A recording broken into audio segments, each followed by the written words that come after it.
me the count for me in Ewenyigba TV.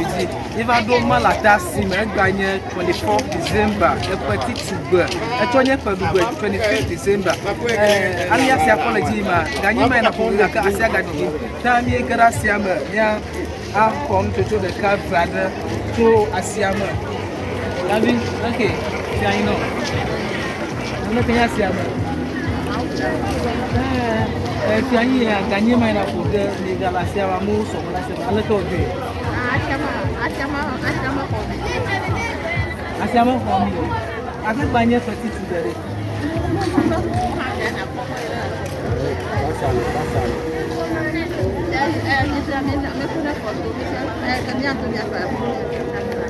Nakana paper amodo moji kaka fika ta mosonye la siama ndralo nukwelo son la siama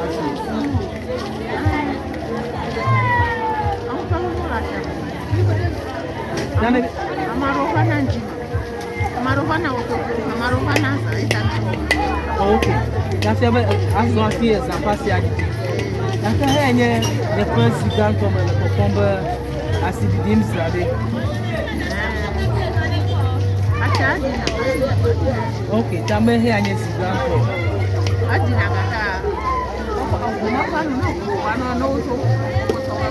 Okay. Ja here mi kole kujongo ati. Musaba gamela mo seti enta mo ti dova siamo. Gamalo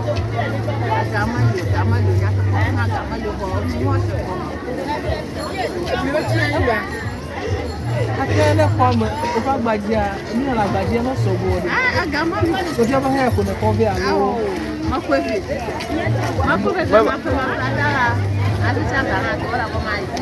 That when I so yeah, not bad. Because I don't remember. Oh, I don't know.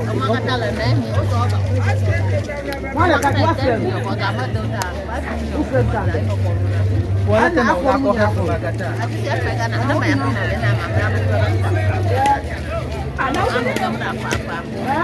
Kohea nanye siganto alo eto nada. Ao enya yako manyebe kwa siganto ni anako makola na gba na alo siganto ni. Manya siganto ni kaka ko kama kwa sasa ngombe akala. Nina ba ya kana Kanda bani ama sasama amado gala homo no amuwasi manye tu. Gala homo na mo ya ganya malata. Kanya kunya kwa sasa. Kaya mpono voice kwa sasa. Yeah. You have go to our nyan to go to our.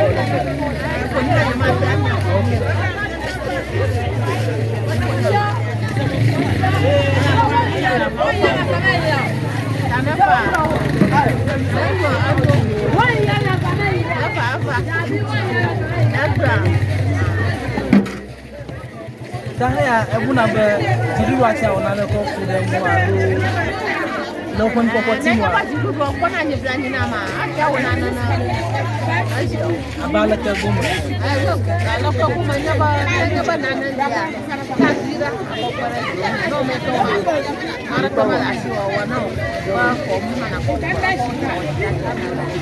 ko ba magana ko member na be ala ka acha kwa fima wudi ma ko je saba aga ko wa do gana mi alo na me na dia ata na ni na dia ata ni okay amo ya la jana ki alo mi ani a asichala oko oh nyo ji ami amo yo nya sichala o e kwara ko ma na nya jo ata ko mi mara le aji mara ni ma